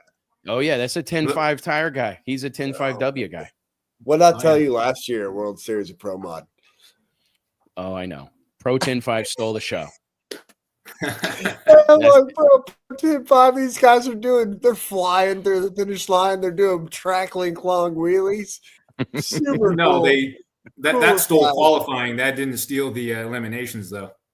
Yeah, That's whatever. Says the Pro Mod guy with a Pro Charger. Yeah, Keep get the, out of here. keep the tires down. Win some races. Good talking to Later, you. guys. Let me know when you got a nitrous kit, all right? Hey, I've been through that. Hey, we all get smart. Oh, here he We all goes. get smart. Here we go. And Matt's You going. can get Matt's smart, having to you kind of can do get Matt. that. sexy. You know, that's Matt, what I say. You can get I smart. cut the or front you of my can get car off sexy. 6 Just months let me ago. know which one you want to be. Oh, all right? yeah? Can't be both. Yeah, it was a nitrous car 6 months ago. No shit. Yeah. So I got some thinking to do. Matt, Don't get do o- it, Matt. Get I'm over loyal, there and bro. help I'm him punch loyal, his I balls so swear. he can get the nitrous kits oh going. yeah, I said the same thing. It's Nitrous for life. either swap over or cut better lights. I don't know. I gotta find some kind Well, of middle. My lights are suffering just a little bit because of it. Oh Jesus! You tempted Oh. me, brother. You tempted me. No, don't do it. Don't do it, Maddie. Don't Guys, do thank you a it. bunch. I'll No. talk to you in a bit. You See got you, it. boys. See y'all. Later, guys. Thank you. Have a good one. Jimmy Dale, do you think we're going to get Keith Haney to let you drive his Pro Mod car? Did he text you? I don't think so. I tried. I don't think Keith Haney is. I don't know. I don't think so. No, I do not think Keith Haney is going to let me drive his Pro Mod car. But I don't know. Never know. When people ask me, I tell them the same thing. Go put a bunch of pressure on Keith Haney to let me drive a Pro Mod car, right? I mean, see, I what want needed you to to, happen dude. right there is if I was in a Pro Mod car, Ryan Hayward would have been on my ass. But I'm perfectly safe over here in Lil Gangsters, and he can't do anything about it. You know what I mean? So unless he can slow that damn thing down to 530, I don't have anything to worry about. No, I do think that's probably what I'm most excited about is to just I mean, had you ever really been to like a high level pro mod race? I mean, you talked about seeing Doug Reister race at Kennedale, but I mean, it feels like World Series of Pro Mod last year and these last couple of races was you like kind of getting introduced to this. No, brother. What year did we get together? 2017? 18. No, me and Modell got together 2017. And on my birthday, 2017, we get together in February, March, something like that. My birthday is in September. Both of our birthdays are in September. Her parents live in Conifer, Colorado. She flew me to Colorado to watch the first World Series of Pro Mod at Bradenton, at Bandamere. Yep. Yeah. But I still, you can see that with the questions that I ask these people, I don't really grasp Pro Mod. It's very hard to understand. It's like streetcar stuff. What I do, it's way more entry level. People can understand it. And even we do things like that they don't understand, that your typical fan doesn't understand. But the Pro Mod stuff, we need more guys making YouTube videos about how you run a Pro Mod. And I think that's definitely what I would do. I mean, if I was running a Pro Mod, there'd be YouTube videos about how we run the Pro Mod. And then we'd answer questions, and we do the exact same thing that we do in small tire, no prep. And I probably give a lot of secrets away. So I don't know that Keith Haney wants me driving his Pro Mod. It's going to be really public if we ever get to that point. It's weird because like I kind of left you hanging there that first World Series Pro or last year's World Series of Pro Mod. Like Wes, we deal with so many people from all different walks of the racing world that we kind of just assume that everybody knows everybody, right? I mean, and Jimmy Dale shows up and like, yeah, man, go over here and do this and do that, whatever. And, and he told me later, he's like, man, I didn't know anybody there, like, at all. And I didn't think about that. Same way with, our sales guy, Brett Underwood, he's lived his whole life basically over on the NHRA side. And then when he came over to the Pro Mod world, I just assumed again that he knew everybody, but that's not the case. And I think that speaks a lot. Trying to sit me next to Lyle Barnett. I'm like, that's Lyle Barnett. I know those two guys. You know why I know those two guys? Small tire. Yeah. Yeah. That's why I know those two guys, And me and Lyle are actually, I can say it. I'm going to say it publicly. Me and Lyle Barnett are friends. That's the coolest thing is there's like so many great people, and it's we all have a lot more in common than we do different. Like we may race different cars or whatever, but I continue to preach that I just feel like this is the vehicle, Pro Modified, basically because the strength we have in numbers, this is our vehicle, like to take our sport to the next level. Like if we're going to attract a more and more mainstream audience, I think it's important that the cars still look like cars. I understand they're low to the ground and they're swoopy and they're all custom and carbon fiber and titanium, blah, blah, blah. I understand all that, but they still look like a car. They got swinging doors. The driver sits on the left-hand side. And it's just the vehicle that takes all these personalities and puts them 100%. And they get to go drive in, I mean, that's the dream, right? I sure think have everybody from all walks of racing to come race in a Pro Mod all together. Everybody racing against each other, people lined up against each other that's never lined up against each other. It's Texas Racing Channel, all of us street mutts don't know these people yet. But what's funny is I would argue that there are street racers that have a bigger following than most all of my Pro Mod guys. There are no prep racers that have a bigger following or a bigger fan base or sell more merch than almost all of my Pro Mod guys. And I saw Capri Wesley, who we appreciate all of her drone work at all the Drag Illustrated Winter Series events, giving us killer footage and whatnot. But Capri says, please don't turn Pro Mod into a YouTube convention. And we certainly don't want to do that. But I do believe a high tide lifts all boats. And if we can keep the Jason Scruggses and Jay Coxes and Mark Mickeys and Melanie Salemis and all these Tommy Franklins, the hardcore Pro Mod guys and gals that have been here for years and years and years, and marry them, so to speak, with the star power of a Cletus McFarland, a Jimmy Dale, the list goes on. That, in my opinion, she's busting my balls. And those guys are great characters as well. Like if you get them in front of a camera and they're able to loosen up, they're great characters. Awesome. People watch the channel because we're relatable. That's, to me, that's it. Like I'm doing a podcast right now and my family's over here cooking dinner. And like, side note, why are y'all eating dinner at 3:40? We're early dinner people. We're early dinner people. You know what? When Mama comes home from work and starts making dinner, it's time for dinner, boys.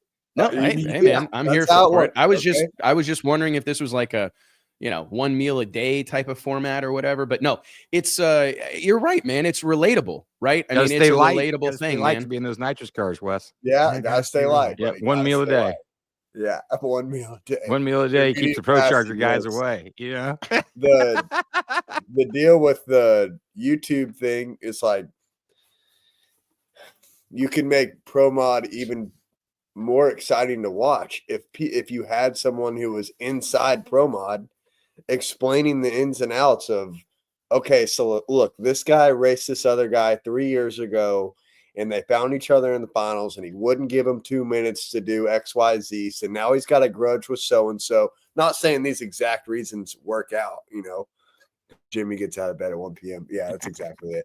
But if there was somebody on the back lines who was actively racing and explaining the show, right, it would be even better than it already is. Yeah. Sorry, Capri. But no, I agree. Says, and like Capri said, Jimmy Dale's a real racer and a YouTuber. That's different. And I do think there's some truth to that. I mean, I think there are some people that like kind of straddle the line or whatever and are a little bit of both. But I think what it is just getting more eyeballs on drag racing. Like people probably get tired of me hearing this, but in all of my days, I still haven't seen an on-track product in motorsports that rivals what we do every weekend, that rivals what happened at the US Street Nationals, that rivals what happened at the Snowbirds, that rivals what's about to happen at the World Series of Pro Mod. I mean, you don't see 70 plus world-class racing machines and world-class drivers showing up at a NASCAR race, all of them having a chance to win. You don't see that in NHRA. You don't see that in Monster Jam. You don't see that anywhere where there's that kind of volume of world-class competitors that are competing on a level playing field where basically anybody has a chance at winning. You're a couple of lucky rounds or a good chip draw away from a final round berth. And to me, that is some good trees. Yeah. A couple of hole shot wins, what have you. I mean, look at Lyle Barnett. 3 red lights against him en route to the final round. 3 or 2, maybe it was 2. I can't remember, but it's still back. But I gotta tell you, earned those. Yeah, watching AB go in and double bulb him, which we need to get him on the show. We need to know. JT, call him up to the big leagues. Get him on the show right now. We need to know right now. Was that a mistake? Did he mean to do that? Was he sitting in the car like, you know what? I'm going to double bulb Law. I'm going to put the pressure on him. Lyle said he was about this close to just shutting it off for a little bit, What happened? I need to know what happened. Because we need to find out. Yeah, we'll go over and ask him. I'm screaming bloody murder. I'm so excited, like a little child who just got a pony for her birthday. I'm wigging out on the starting line because to me, this is the most relatable racing that Pro Mod's got to me at this point, right? Is this guy goes double bulb and this guy over here, who happens to be a buddy of mine, it's just like, all right, hang out over there. We'll think about this for a second. And I mean, he didn't, but you could almost feel Lyle Barnett in his head. It's just like, yep, how you doing? You doing pretty good over there? Yeah. I feel like he was just waiting for, I don't know, what happens in that deal? Like, does the starter eventually come out and back AB out and tell Antron, you got to get out and you got to come back out of the beams? Does he just let him sit there indefinitely? And I mean, I think Lyle sat there long enough and was like, let's go ahead and dip this thing in here before the starter intervenes, or tries to intervene. But man, he made him in wait. those moments. I let him fight. It felt like forever. It felt like forever. It did. I was like, oh shit. Yeah. Yeah. And then AB goes red. Lyle makes a not the best pass ever. I mean, it went down. Don't get me wrong. Don't bite off of me, but well, he was probably fist pumping and everything all the way down the track too. So. Oh, well, and I think Lyle mentioned this on the show a week ago or whenever that was, but it's like you earn those red lights. You know what I mean? Like he has a reputation as a lever. Like there's not a person out here that doesn't know that they've got to give it their best when they go up against Lyle Barnett. And so I think that, people are fans and, people are often quick to dismiss those rounds as like lucky wins, but no, you earn those, over the course of time. Don't get me wrong. You're gonna have a lucky round here or there. Somebody cuts a 400 light, goes 400 red, or leaves before the tree's activated. Don't get me wrong, but like in situations such as that, it's my firm belief that Lyle earned those red lights. Those are red lights that are reputation driven. Ken talked about it last week on the show. Like he knew that he had to, be right on the tree, and he knew just because he was going against Lyle. No, it's how much does that affect everybody in Lil Gangsters not knowing what their reaction time is, Jimmy Dale? That's a loaded question, and I think all right. So here's what you're going to run into in Lil Gangsters. Most of these cars, right? They don't react as fast as a Pro Mod or Pro 275 or any of these other guys, right? The car doesn't react as fast. So for me, I can take as big a swing on the tree as I possibly want to swing, and typically it won't go red. I mean, you drove my car, Wes. I told you the second you see yellow, let go, because the car has so much rollout. And now, granted, there's guys who show up and they've got a chassis car on 28 and it's got doors and it fits Lil Gangsters, and props to them. I definitely feel like that should be one of the most competitive ways to run Lil Gangsters would be a tube chassis deal that's really, really light on 28s where you can really get after the tree, but you're not allowed a delay box.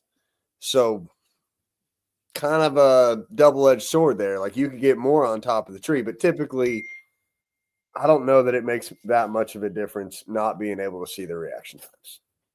Yeah.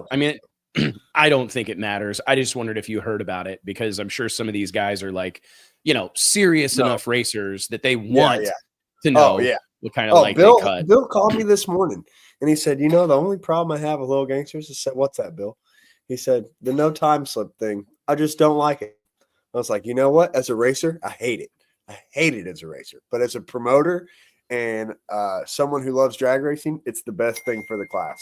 Hands down, best thing for the class. And I think, what I see a lot of? I see a lot of no prep guys come into this type of thing, and they're used to instant green and they're used to flashlight start, and they couldn't cut a slice of bread, bro. Telling you, it's bad. It's bad. But they can, use a draggy and they can slow their car down to go the ET. They got that part figured out. It's just I work with a guy named Brent, right? And Fort Love Thug. But Brent, right? He's known for cutting horrible lights, and we're always on his ass. I mean, you drove my car one time, Wes, and you know how hard I was on you about your reaction time, and I'm never going to get off of you about it. We're going to continue, even on your test pass. We're going to bust your balls if you don't go on the light. You know what I mean? Oh yeah, it's nonstop from Jimmy Dale. I think you went 090 and you were so proud about it. Like, 070. I went 071. 070. And I was like, hey man, making progress. Dude. Not enough. No, he wasn't thrilled. But hey, dude, we'll get there. That whole racing once a year doesn't help, Yeah. This is Wes's way of going drag racing. There's a huge event this weekend. They're going to do a private test before it. Let's go. And then you get there and you're recognized by every big no time guy in the whole country. So you're kissing babies, shaking babies and kissing hands the whole time. Right. So we're not even focused on the program. We're too busy schmoozing these guys that within the industry, these big names. And then we're just sitting there. And then Galen Smith, the legendary Galen Smith, pulls you in next to the rowdiest car on the party, the rowdiest car on the whole literally. And he's like, come on. And you're like, this is my first pass. I'm making a motor pass. You know what I mean? Yeah. And I've got to run a screw blown pro mod. Yeah. That's about to click off a 349 Norman Bryson. Yeah. Couldn't even hear your car. Is that what you said? No, dude, I couldn't hear his car. He couldn't hear himself. No. I think he put it into the second beam, grabbed the trans brake, and then let go of the gas at the same time. Yeah. The car just rolled out. Like, I was surprised it didn't knock the spark off it. You know what I mean? It was, what a deal, man. What do you do? What do you do? We'll get better. Jimmy Dale, JT, guys, Jimmy Dale, thanks that'll a bunch, be your last time on the show, I'd say. Oh no, we're I got thicker skin than that. Not much though. Not much. Not much though. All right. Not much though. All right, got you. No. Well, so anyways, Jimmy Dale, figure out my Corvette and getting Clay Milliken in it, and we'll go from there. All right. Yeah, sure. We'll get that. Hey, Yep. one more thing. We need to figure this Yeah. out while we're on the show, okay? Okay, this ought to be What good. is run order going to be for Lil Gangsters? Like, are we thinking Thursday testing, Friday? I'm assuming there's going to be 64 cars. So See if it's in the. you're laughing at me. It's all fun until we got cars wrapped around the Freedom Factory and up and down the highway Yeah. trying to race, Yeah, if that's the case, I don't. I mean, the plan would be test Thursday, Race Friday, race finish Friday, Saturday. finish Saturday. Because I mean, I think with that many cars, you'd want to run at least first round on Friday, and get down to a reasonable deal. You know what I mean? Like a Yes. reasonable amount of cars, try to get down to 32, or what have you, and then run the rest of eliminations on Saturday with our. They pro had you show. down for two tests on Thursday. Yeah, 2 test passes on Thursday would be great. And then yeah. we chip draw every round for Lil Gangsters, right? Same thing as Pro Mod. You damn right. So we'll chip draw every round for Lil Gangsters. We'll do that in the VIP. Get some fans up there. We're going to ump the ante on that. We got some more production, some better sound, and whatnot. A dedicated PA for in there so people can hear what's going on, which will be great. But yeah, we'll do chip draw, and then what we do with Pro Mod is as soon as the round is over, everybody, all drivers still in competition, report to the tent, and we will do chip draw and head to the next round, man. So no, that's the game plan for now. I like your way of doing chip draw where you ask, all right, number ones come up, and then you're like, oh, that's Right. exciting, right? Equally as exciting, and in my opinion, faster and more efficiently way to do that is that you put their names on the chip, right? And then you sit there and you just pull their names out of the bag and you go, okay, first pair left lane, Stevie Fast.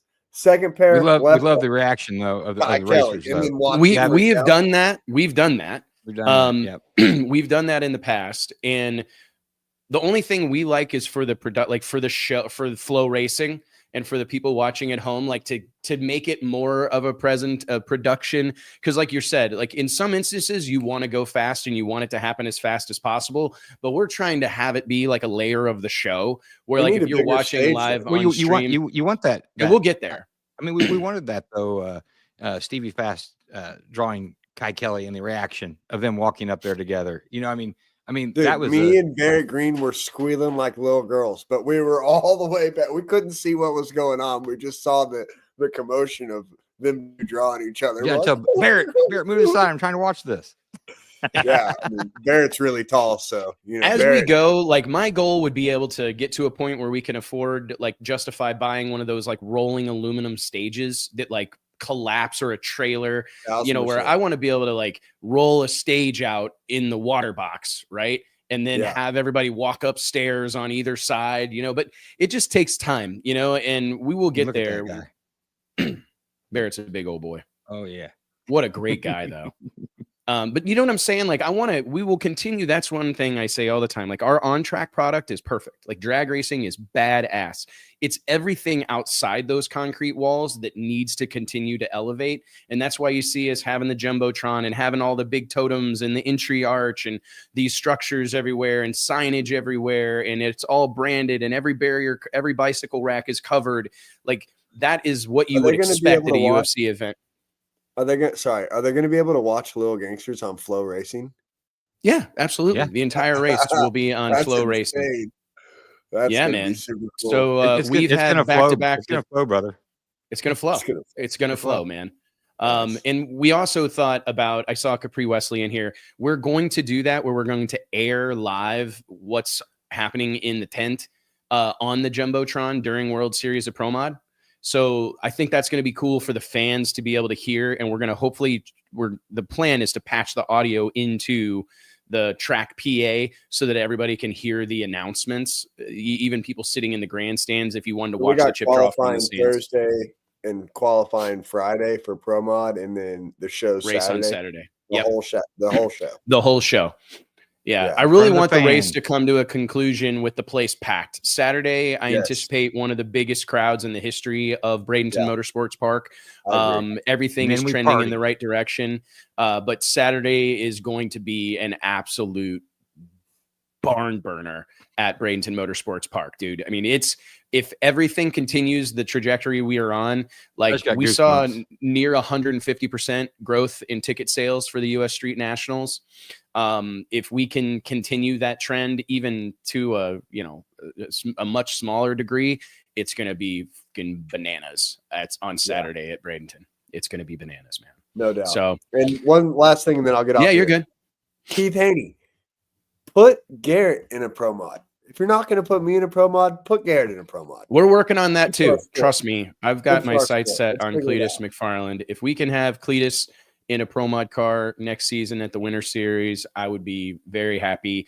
And then we're going to go after other sports, get other motorsports people from other walks of life. I want to get a NASCAR driver. I'd like to get a big name sprint car or dirt track guy. You can't tell me Travis Pastrana's not dying to drive a pro mod. Oh, way. I guarantee you he would strap into one tomorrow. I we mean, just I gotta don't make know it the happen. guy, but I mean, I know the guy. You know what I mean? Yeah. I know. I mean, we know him, and I think that's a possibility, and that's McGrath really where probably this would whole too. deal is headed. Yep. You know. So, anyways, well, hey guys, thanks a bunch for shooting the shit with us. I want to remind everybody we can't do this without all of you. All the likes, the shares, the subscribes. Hit that button on YouTube. Be a part of what we're trying to build here. There is a new energy in the sport of drag racing that I haven't experienced in 20 years of doing this. I've spent my entire life in this sport, but the last 20 years as a business, and I've never seen the enthusiasm or the energy that exists today. And it's not just in pro mod, whether it's Lil Gangsters, Top Sportsman, PDRA, Midwest, NH drag racing is enjoying a resurgence. Motorsports as a whole is enjoying a resurgence. So thank you guys, because it's not possible without all of you. Of course, shout out to our sponsors, Redline Synthetic Oils, Applied Racing Technology, Stroud Safety, flowracing.com, and our own brand. Jimmy Dale's an ambassador for us. Racers Club, log on to racers.club, pick up yourself some swag, and we'll see you same time, same channel next Wednesday afternoon at 2 p.m. Central Standard Time. Thanks, boys. Later, y'all. Deuces. Deuces. Enjoy dinner at 3.